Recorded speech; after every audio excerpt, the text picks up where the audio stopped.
காலையில டிஃபன் செய்யறதுக்கு இட்லி மாவுலாம் இல்ல. சரின்னு இன்ஸ்டன்ட்டா கம்பு மாவு வச்சு தோசை தான் செஞ்சிருந்தேன். நான் வந்து இது கடையில வாங்கியிருந்த கம்பு மாவு தான். வெய்ய அடிச்சா கழுவி காய போட்டு அரைச்சு வச்சுக்கலாம். இப்ப எங்க? இப்ப பாக்கெட் மாவு தான் யூஸ் பண்ணிட்டு இருக்கேன். 1 கப்பு கம்பு மாவு, அதுக்கு வந்து 1/4 கப் அளவுக்கு அரிசி கப் ரவை, உப்பு சேர்த்து தண்ணியா கரைச்சி மூடி வச்சிரணும். ஒரு 1/4 மணி நேரம் அப்படியே ஊறட்டும். அடுத்து கடாயில கொஞ்சமா வந்து பொடி பொடியா கட் பண்ண வெங்காயம், பச்சை மிளகாய், கருவேப்பிலை இதை வந்து வதக்கிட்டு இது கூட சேர்த்துக்கலாம்.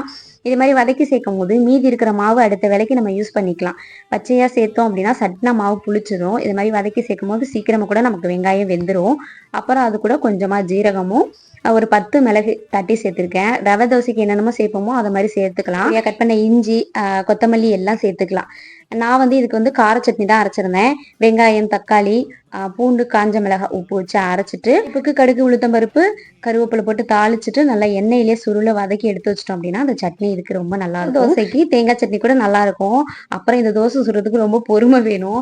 அடுப்பை அடக்கி வச்சு அப்படியே ரவா தோசை மாதிரி அங்கங்க மாவை தெளிச்சு விட்டு எண்ணெயை ஊற்றி நல்லா மொறுன்னு சுட்டு எடுத்தோம்னா தோசை சூப்பரா இருக்கும். என்னுடைய ஸ்டைல இன்ஸ்டன்டா கம்பு தோசை நான் இப்படிதான் செஞ்சிருந்தேன். ட்ரை பண்ணி பாருங்க. ஓகே ஃப்ரெண்ட்ஸ், வீடியோ பிடிச்சிருந்தா லைக் அண்ட் சப்ஸ்கிரைப் பண்ணிக்கோங்க. நெக்ஸ்ட்